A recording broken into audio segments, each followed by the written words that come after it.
आप लोगों ने ये नोट किया होगा, इलेक्शन के दौरान मैं कहीं भी नहीं निकला, मैं अपने घर में ही रहा।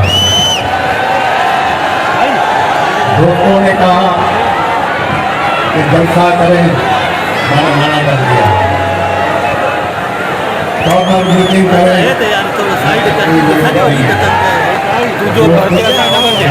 काम करें,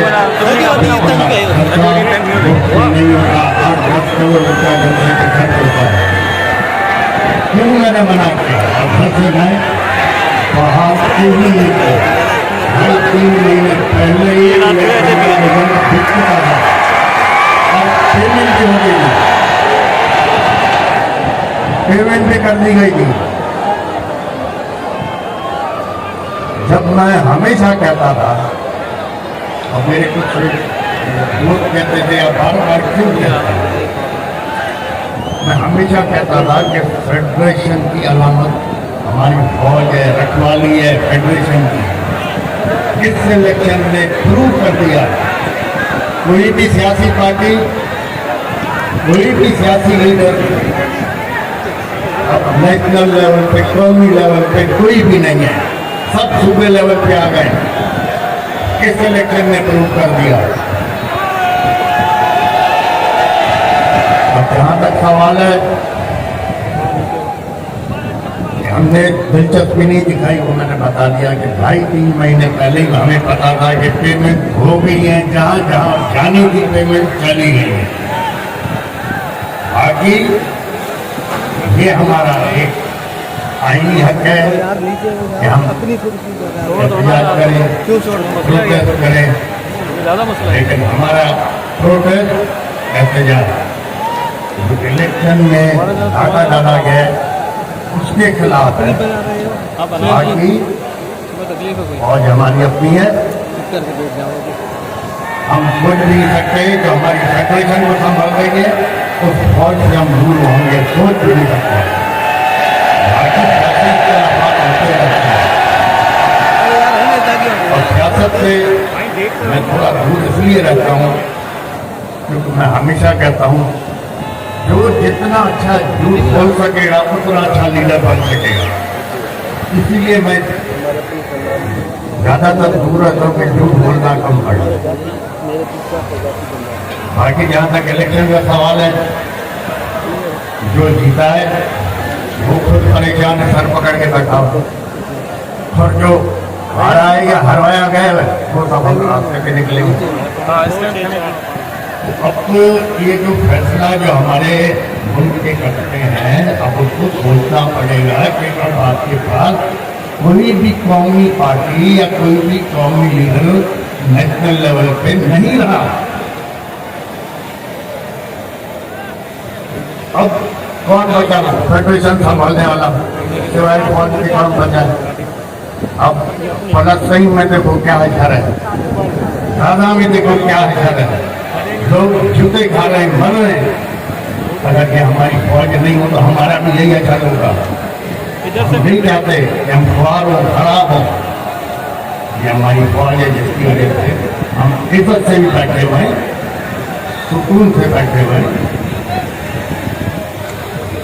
यही फौज हमारी बॉर्डर संभाल रही है, यही सरहदों को संभाल रही है, दहशतगर्दी से मुकाबला कर रही है।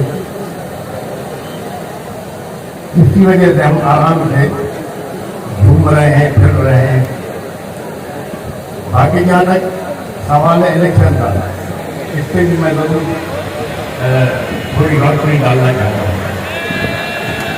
अब इंट्रा पार्टी इलेक्शन है, इंट्रा पार्टी इलेक्शन जिस तरह PTI ने कराया उसी तरह नून लीग ने कराया, उसी तरह पीपल्स पार्टी ने करवाया, उसी तरह फंक्शनल लीग ने कराया। अब उस PTI के इंट्रा पार्टी इलेक्शन की वजह से ये क्या है, ये इलेक्शन कमीशन उसने जमीन आसमान एक कर दी।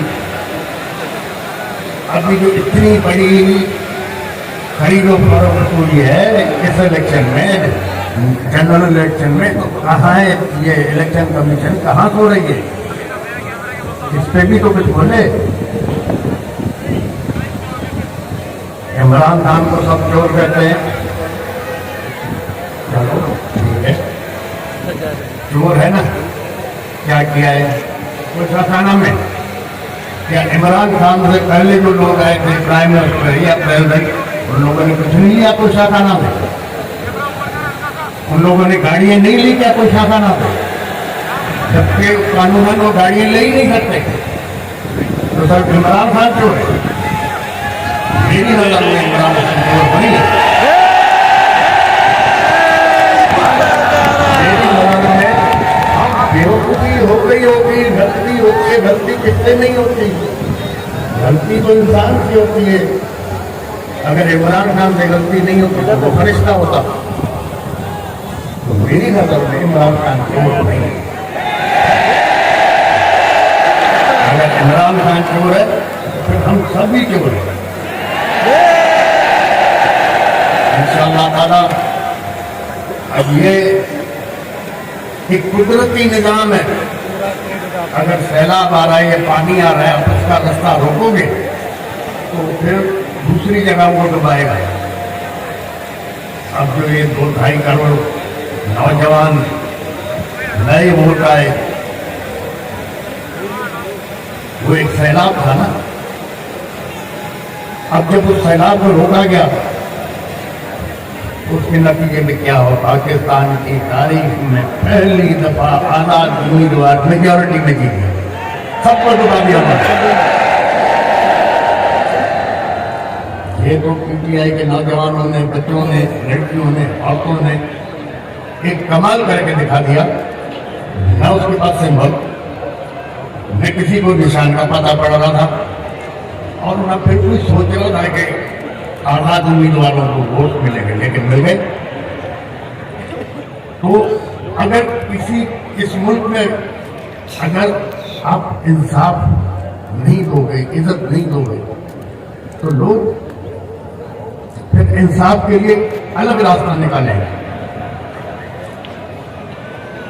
काफी रोज पहले अखबार पढ़ रहा था, तो उसमें लिखा हुआ था कि जनाब 2 या 3 आदमियों को फांसी की सजा हो गई। 8-10 साल केस उनका चलता रहा। 8-10 साल के बाद सुप्रीम कोर्ट ने फैसला किया कि ये बेगुनाह है, इनको आजाद किया जाए। तो जेलर ने कहा जी आजाद कहाँ से करें, 6 महीने पहले फांसी हो चुकी है। अब हमारे पास इंसाफ तो ऐसे चलते हैं। अब सुप्रीम कोर्ट कह रहा है इसको आजाद करो, जेलर कहता है फांसी दे दी, क्योंकि उसको फांसी की सजा हुई थी। अपील 10 साल के बाद कोर्ट में सुनी। तो जहां ना इंसाफ होगा, न इज्जत होगी, तो फिर लॉ एंड ऑर्डर तो जरूर खराब होगा। इंशाअल्लाह ताला अब घोषणा यह है कि कानून के दायरे में रहते हुए और इज्जत से इस मसले को बाकी पार्टियों के साथ जेयूआई हो गई, जमात इस्लामी हो गई और मजीद जो भी हमारे साथी हमारे साथ आना चाहें, हम उनसे मिलकर उनके मशवरे के साथ इसको चलाएंगे। जहाँ तक मुझे पता है, जो मैं समझता हूँ, जो ऊपर खिचड़ी बन गई है, 8-10 महीने से ज्यादा ये हुकूमतें चल नहीं रही है।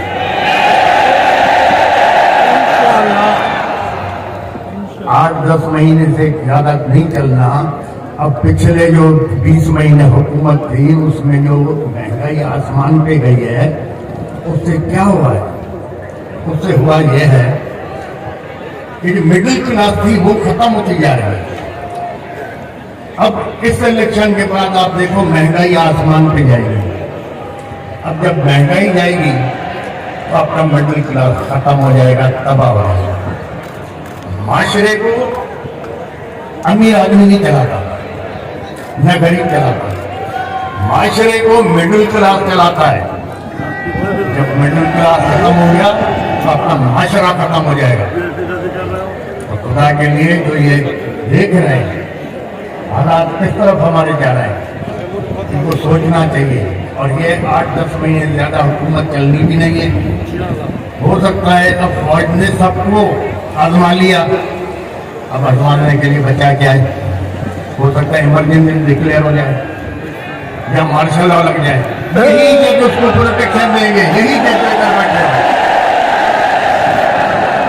यही जज लीगल कवर देंगे। तो हालात अच्छे, अगर कुछ दोस्तों के कहने का बाइकआउट करते तो ये लोग एक्सपोज ही नहीं होते। अब इतनी बुरी तरह से एक्सपोज हो गए कि नेशनल और इंटरनेशनल लेवल पे ये बदनाम हो गए। इस इलेक्शन को कौन मानेगा, क्योंकि सारे इलेक्शन फ्रॉड पे थे, रिजल्ट पहले बिके हुए थे। इंशाल्लाह देखिए खुदा अच्छा करेगा। खुदा ताला आप लोगों को, इस मुल्क को, हमारी फौज को अपने हिफ्ज़-ओ-अमान में रखे और हर आफत, आजमाइश, तकलीफ, दुश्वारी से पनाह में रखे। हमारे जजों को, हमारी फौज को खुदा रहनुमाई फरमाए, इस कौम के, अवाम के फायदे के लिए सोचें और काम करें। आप लोगों की सबकी मेहरबानी, आप लोग भूलते हैं। और दूसरा ज्यादा मैं तकरीर कर भी नहीं सकता, तकरीर आती नहीं।